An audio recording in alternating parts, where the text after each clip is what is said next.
열왕기상 5장 1절부터 6절까지 말씀 통해서 오늘 이 시간에는 일상 속에서 하나님을 의식하라 제목으로 오늘 하나님 말씀을 받겠습니다.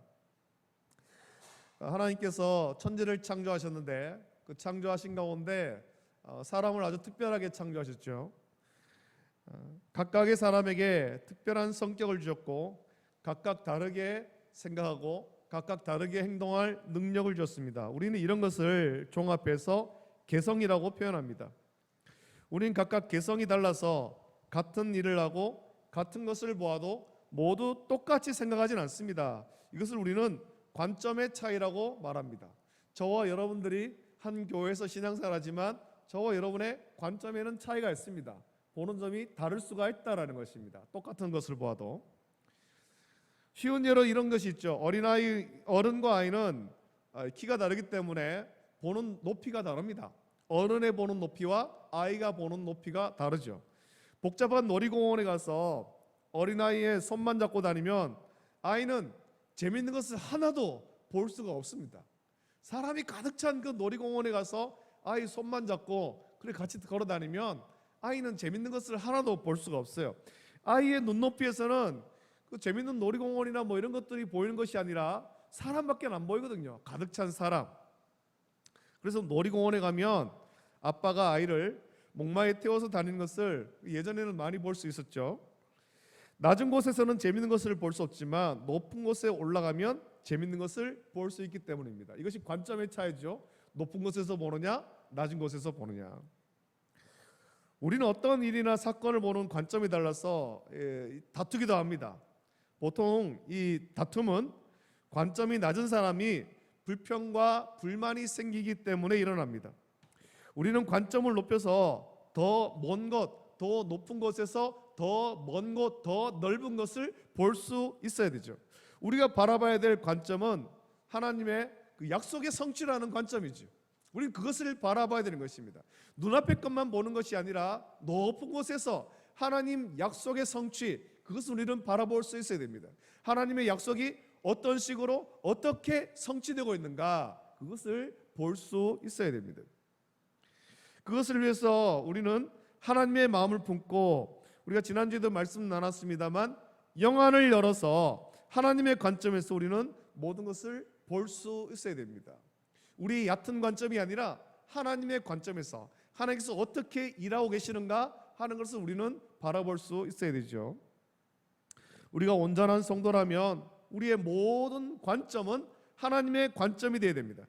하나님의 관점이 되어야 한다라는 말은 우리가 살아가는 모든 순간마다 내 생각과 계획으로 하는 것이 아니라 하나님의 선하신 인도하심이 있음을 고백하는 것이며, 또 모든 순간마다 하나님의 영광을 위한 그런 삶이 되어야 한다는 것입니다. 우리가 아침에 깨고 또 하루의 일과를 시작하며 사람들을 만나고 일을 할 때도 하나님께 영광을 돌리기 위한 그런 자세로 섬길 때 우리는 하나님의 관점에서 바라볼 수 있게 됩니다. 우리가 하나님의 관점에서 살아가야 모든 영광을 하나님께 온전히 올려드릴 수 있으며 하나님을 기쁘시게 하는 그런 삶을 우리가 살 수가 있습니다. 여러분, 관점이 바뀌면 그 하나님의 관점에서 봐야 되는데 그렇게 보지 못하고 관점이 바뀌면 그때부터 하나님을 떠나게 되고 하나님께 올려드려야 될 영광을 가로채게 되는 것이고, 그렇게 함으로 사울 왕처럼 교만하여져서 하나님께 버림이 되는 것입니다. 사울은 관점이 변했습니다. 하나님께서 사울을 이스라엘 왕으로 세울 때 그는 겸손하였습니다. 그러나 하나님의 관점에서 보는 그 시각이 있었습니다.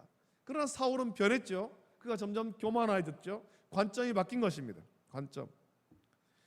그래서 하나님께서 사울을 패하시고 하나님 마음에 합한 다윗을 세우셨는데, 이 다윗은 일평생 이 관점이 변하지 않은 사람이에요.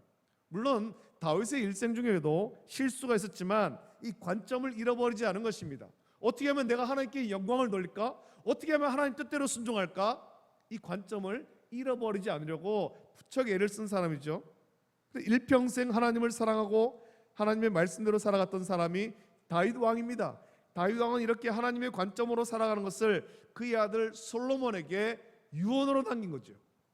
너도 하나님의 관점에서 살아라. 하나님의 뜻을 묵상하며 살아라. 말씀대로 살아라. 그것을 유언한 것입니다.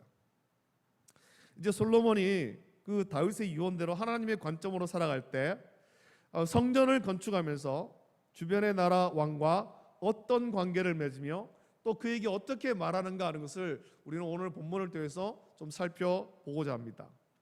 이 두로 왕 히람이 나오는데, 이 두로 왕 히람은 다윗 왕과 아주 우호적인 관계로 지냈습니다. 소위 우방 국가죠. 우방. 좀 더 친밀하게는 동맹이라고 생각할 수도 있을 것입니다. 서로 돕는 그런 관계죠. 따라서 다윗 왕 이후에 솔로몬이 왕이 되었다라고 할 때 우방 국가였던 두로의 왕 히람은 축하 사절을 보낸 것입니다. 새로운 왕이 세워졌으니 축하를 하고 계속해서 동맹 관계를 이어가기를 원한 거죠. 그 히람의 축하를 받고 솔로몬은 다시 히람에게 사람을 보내어서 자신이 할 일에 대하여 말하고 도와달라 그렇게 요청합니다. 솔로몬의 할 일이란 성전을 건축하는 거죠. 다윗 왕이 하지 못했던 성전 건축하는 것, 그것을 이제 솔로몬이 하려는 것입니다. 자신이 성전을 건축해야 될 이유에 대해서 오늘 3절부터 5절에서 솔로몬은 이렇게 말합니다. 다윗 왕이 성전을 짓고 싶어 했습니다. 하지만 하나님께서 허락하지 않았죠. 그 이유가 다윗 왕은 주변의 원수들을 멸하며 그의 발바닥 밑에 두시려고 사용한 사람입니다. 이스라엘을 강대하게 하고 하나님 나라를 견고하게 세우는 데 사용된 용사라는 것입니다. 전쟁을 많이 했죠. 피를 많이 흘린 사람이에요. 그래서 하나님께서는 다윗에게 그것을 허락하지 않았고, 마침내 원수들을 평정한 후인 솔로몬 시대에는 사방에 태평을 주셔서 원수도 없고 재앙도 없는 평안의 시기를 허락한 것입니다. 그래서 이제 솔로몬은 하나님께서 다윗 왕에게 말씀하신 대로 다윗을 이어 왕위에 앉았고 하나님을 위하여 이제 성전을 건축할 마음을 품었다라고 말하는 것입니다. 그래서 두로 왕 히람에게 여호와 하나님을 위하여 성전을 건축할 레바논의 그 백향목과 그것을 벌목할 일꾼을 달라 요청하는 것입니다. 아마 이 두로에는 굉장히 좋은 백향목이 많이 있었던 것 같습니다. 좋은 목재죠. 그것을 가지고 와야 되는데 이스라엘에는 그런 좋은 나무들, 큰 나무들을 벌목할 일꾼들이, 그런 능숙한 벌목공들이 별로 없었던 것 같아요. 그래서 두로 왕 히람에게 그 나라의 백향목과 그것을 벌목할 일꾼을 요청했습니다. 요즘 국가 간의 무역에서는 절충 교역을 많이 합니다. 이 절충 교역. 절충 교역이라고 하는 것은 A 나라에서 B 나라의 물건을 사는 대신에 B 나라도 그에 상응하는 만큼 A 나라의 것을 사주는 것을 절충 교역이라고 합니다. 서로 상호간에 서로의 물건을 사주는 거예요. 보통 아주 중요한 기술을 이전하거나 할 때 이런 절충 교역을 많이 하죠. 이게 굉장히 비싼 값어치가 있는데 여기에 상응하는 만큼 우리가 이 기술을 너희에게 주는 만큼 또 그에 상응하는 대로 너희도 우리 물건을 사라라는 것입니다. 아무리 우방 국가 간의 교역이라 하더라도 세상의 교역은 공짜는 없습니다. 그냥 공짜로 주는 것은 없다라는 것입니다. 아무리 동맹 국가라 하더라도 거저 주는 것은 없어요. 거기에 합당한 값어치를 받아가는 것입니다. 세상 나라는 각각 자기들의 이익을 추구하기 때문이죠. 동맹 간에서도 마찬가지입니다. 자신의 이익을 추구하는 거예요. 자신의 이익을. 우리는 오늘 솔로몬이 히람에게 교역을 요청하는 장면에서 히람에게 뭐라고 말하는지에 집중할 필요가 있습니다. 여러분, 솔로몬이 백향목이 필요한 이유가 무엇입니까? 그것은 자신의 왕궁을 짓기 위한 것보다 오늘 본문에서 말하는 것은 여호와 하나님의 성전을 짓기 위해서 그 백향목이, 좋은 백향목이 필요하다라는 거죠. 선대 다윗 왕은 하나님 여호와의 이름을 위하여 성전을 건축하지 못하고 원수를 발바닥 밑에 두시기까지 기다렸지만 이제 하나님 여호와께서 태평을 주셨기 때문에 여호와 하나님께서 말씀하신 대로 자신이 하나님 여호와의 이름을 위하여 성전을 건축하려 한다라는 것입니다. 여러분, 솔로몬의 관점은 이렇습니다. 자신의 이름을 높이기 위하여 성전을 건축한다 그렇게 말하지 않습니다. 자신이 왕으로 있는 동안에 명성을 높이기 위해서 성전을 건축한다, 그렇게 말하지 않는 거예요. 오직 하나님 여호와의 이름을 위하여 하나님께서 명령하신 대로 성전을 건축하려고 한다라는 것입니다. 그럼 두로 왕 히람은 하나님을 믿고 섬기는 사람이 아닙니다. 그는 이방 사람이죠. 이방 사람, 불신자와 교역하는데 솔로몬은 자신이 지금 히람과 교역하는 이유가 하나님께 영광을 돌리기 위한 것이다 라고 반복해서 말하고 있는 것입니다. 이게 내 나라의 어떤 그 이익을 위한 것도 아니고 내가 왕으로서 어떤 권위를 세우기 위한 것도 아니고 오직 내가 섬기는 하나님의 이름을 위해서 성전을 건축하는데 그 백향목이 필요하다라는 것입니다. 여러분, 이것을 한번 잘 생각해 보십시오. 하나님을 믿지 않는 두로 왕 히람에게 그게 무슨 의미가 있겠습니까? 우리에게는 중요한 의미가 있는데 하나님을 믿지 않는 사람에게 내가 하나님을 위해서 이런 일을 하려고 합니다 라고 말하는 것이 하나님을 믿지 않는 사람에게 무슨 의미가 있느냐는 거예요. 그들은 아무 의미도 없어요. 아무 의미도. 여러분, 요즘에 그 올림픽 보시지 않습니까? 올림픽 중계를 보는데 정말 감동 깊은 것이 여자 배구팀인 것 같아요. 이번에도 이제 터키를 꺾고 4강에 올라갔는데 지난 일본과 경기를 하면서 그 우리나라 여자 대표팀 감독이 제가 그 설교 때도 말씀드렸습니다만 이탈리아 사람이에요. 이탈리아 사람인데 한일전의 의미를 그는 몰랐어요. 한일전의 의미를 모른다는 겁니다. 그 이탈리아 감독에게는 한일전도 그냥 경기의 하나일 뿐이었습니다. 근데 우리에게는 다르지 않습니까? 우리는 메달은 못 따도 한일전은 이겨야 되는 거거든요. 한일전은 메달은 못 따도 한일전만큼은 반드시 이겨야 되는 것이 아주 중요한 경기예요. 근데 이탈리아 감독이 이전에는 그 의미를 몰랐지만 우리나라 선수들과 같이 훈련하고 지내면서 그 의미를 그제서야 깨달았는 거예요. 그가 말하는 것입니다. 그 전까지 한일전은 자신에게는 그냥 경기의 하나일 뿐이다. 계속해서 있는 경기의 하나일 뿐이다. 한일전의 의미를 몰랐다라는 거예요. 몰랐다. 그럼 같이 지내면서 보니까 대한민국 사람에게 한일전이란 어떤 의미인가라는 것을 깨달았고, 그래서 그 한일전 우리가 승리로 끝났을 때 보면은 그 감독도 거기 나와가지고 선수들과 부둥켜 안고 막 벌쩍벌쩍 뛰는 그런 장면이 있었죠.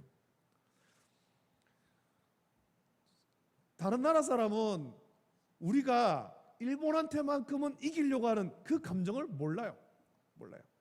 그걸 이 두로 왕 히람에게 적용한다면 두로 왕 히람은 하나님을 섬기지 않는 사람이죠.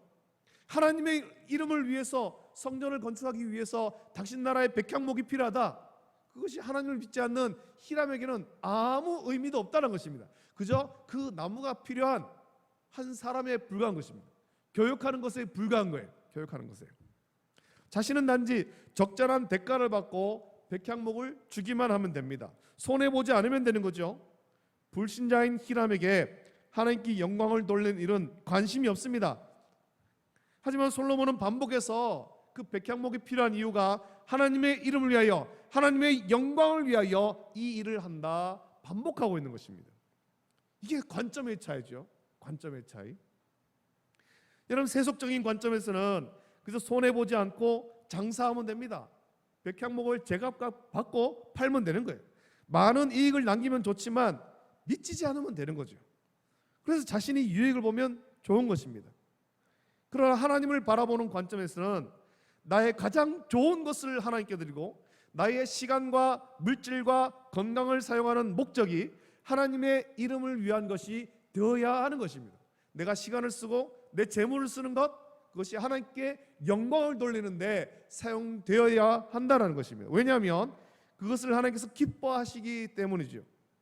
우리의 삶을 들여서 하나님께 영광을 돌리는 것을 우리 하나님은 기뻐하신다라는 것입니다. 그래서 우리의 삶의 목적이 그렇게 바뀌어야 되는 것입니다. 세상에서 어떤 잘 먹고 잘 살고 세상에서 이윤을 남기는 것, 그것이 우리의 관점이 되어서는 안 되는 것입니다. 우리의 관점은 내 인생을 하나님께 드려서 내 인생을 사용해서 내 재물과 내 시간과 내 건강을 사용해서 하나님께 영광을 돌리는 것이 되어야 하는 것이죠. 여러분, 솔로몬은 그런 관점에서 히람에게 백향목을 요구하고 있는 것이고, 하나님을 믿지도 않는 히람에게 계속해서 하나님의 이름을 위하여 성전을 짓는다, 그렇게 계속해서 말하는 것입니다. 여러분, 솔로몬은 하나님의 이름을 위하여 성전을 지을 때 가장 좋은 재료를 아낌없이 사용해서 짓고 싶었습니다.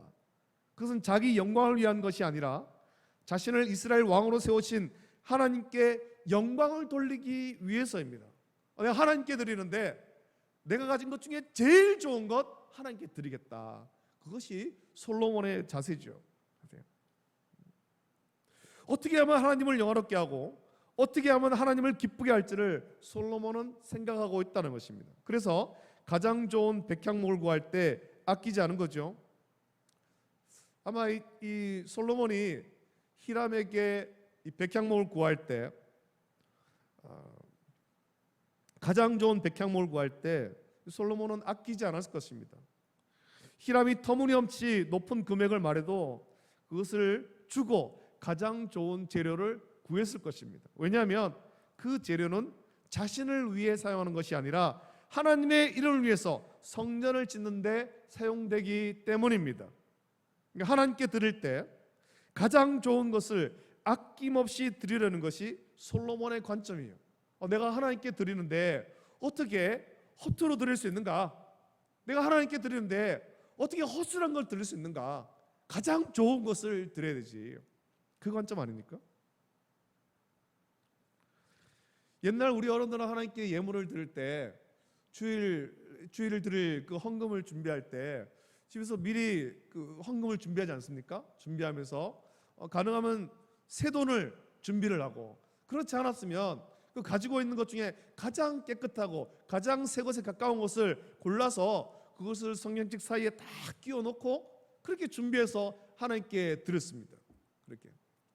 그렇지 않으면 심지어 덜어는 그 돈을 물로 씻어가지고 더러운 것을 깨끗이 씻어서 말려가지고 다리미질 내가지고 빳빳하게 만들어서 하나님께 드리기까지 했다는 것입니다. 왜 그렇게 했습니까? 내가 하나님께 드릴 때 제일 좋은 것 드려야 된다. 제일 좋은 것 드려야 된다. 교회에 올 때도, 옷을 입고 올 때도, 교회 가는데 내가 어떻게 허투루 옷을 입고 있는가? 밭에서 일하는 옷 입고 어떻게 교회 갈 수 있는가? 그래서 집에서 제일 좋은 옷, 깨끗한 옷 다 입고 그렇게 교회를 가죠. 토요일 목욕을 깨끗이 하고 그렇게 몸을 단정히 하고 주일날 교회를 갔다는 것입니다. 가장 좋은 모습으로 하나님께 나아가는 것, 그것이 우리 성도들의 관점이 되어야 됩니까? 나를 위한 것이 아니라 하나님을 바라보는 거예요. 하나님 앞에 나가는데 내가 어떻게 허투루 나갈 수 있는가? 하나님께 예물을 드리는데 어떻게 허투루 드릴 수 있는가? 그 관점으로 우리 어른들은 살아왔습니다. 여러분, 솔로몬이 분명히 하나님의 이름을 위해서 성전을 짓는데 사용한다고 말하지만 이 히람은 장사꾼의 관점에서 벗어나지 않습니다. 우리는 오늘 이 솔로몬의 관점을 좀 가져야 됩니다. 하나님께 드린다. 하나님을 위해서 내 삶을 드린다. 하나님께 가장 좋은 것을 드린다. 이런 믿음의 사람이 되어야 되죠. 솔로몬이 하나님께 최고의 것을 드리러 갈 때 히람이 아무리 비싼 값을 매겨도 하나님은 솔로몬의 마음을 아시기 때문에 그것을 구할 충분한 재물도 주실 것입니다. 우리는 하나님께 예물을 드릴 때, 내 재물과 시간을 드릴 때 아까워하지 말아야 되죠. 흥정하지 말아야 되는 것입니다. 하나님께 드린 것을 아까워하지 마십시오.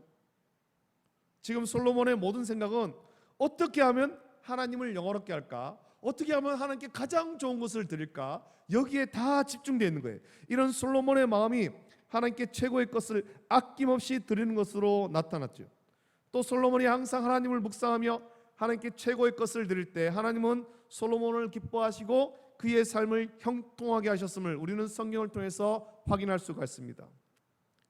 여러분, 이 말씀을 묵상할 때 오늘 저와 여러분들의 관점은 무엇을 바라고 있습니까? 어떤 관점으로 살아갑니까? 우리는 날마다 무엇을 생각하며 살아가고 있습니까? 우리는 무엇을 추구하며 살고 있습니까?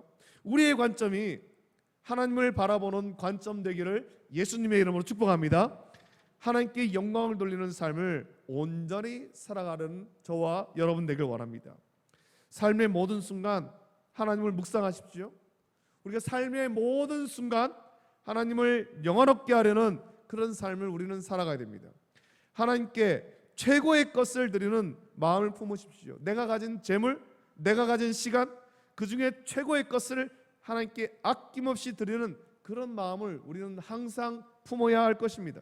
그러면 하나님께서 그런 마음을 품고 헌신하는 우리를 기뻐하시고 우리가 드린 것 그 이상으로 하나님은 우리에게 채워주실 것입니다. 여러분, 삶의 모든 순간 우리 하나님을 묵상하고 하나님께 영광 돌리기를 힘쓰십시오. 그것이 성도들과의 관계에서만이 아니라 우리의 일상에서 또 불신자들과의 만남 속에서도 하나님의 이름을 높이고 하나님께 온전한 영광 돌려드리는 삶, 일상 속에서 하나님을 의식하며 살아가는 저와 여러분 되기를 우리 예수님의 이름으로 축복합니다. 기도드리겠습니다. 거룩하신 아버지 하나님, 주님의 사랑과 은혜를 감사합니다. 이 무더운 날씨 가운데서도 우리를 건강히 지켜주시고 평안의 삶으로 인도하심을 감사합니다. 오늘 말씀 묵상합니다. 솔로몬이 이제 하나님의 이름을 위해서 성전을 건축하려고 합니다. 그 성전을 건축할 때 필요한 그런 제목을 구하는데, 백향목을 구하는데, 두루왕 히람에게 그 백향목을 구할 때 그냥 백향목이 필요하다라고 말하지 않고 하나님의 이름을 위하여 성전을 건축하기 위해서 백향목이 필요하다, 그렇게 표현합니다. 하나님, 솔로몬의 모든 관점은 하나님의 영광을 위한 것에 집중되어 있습니다. 우리의 관점도 이렇게 변화되기를 원합니다. 하나님께 영광 돌리는 삶, 그것을 위해서 내 시간과 내 재물과 내 건강과 내가 가진 가장 좋은 것 하나님께 아낌없이 드리는, 오직 하나님을 바라보고 하나님의 영광만을 위해서 헌신하기를 결단하는 우리 모든 성도들 있도록 은혜 내려 주시옵소서. 감사를 드리며 걸어가신 예수님의 이름으로 기도드립니다. 아멘.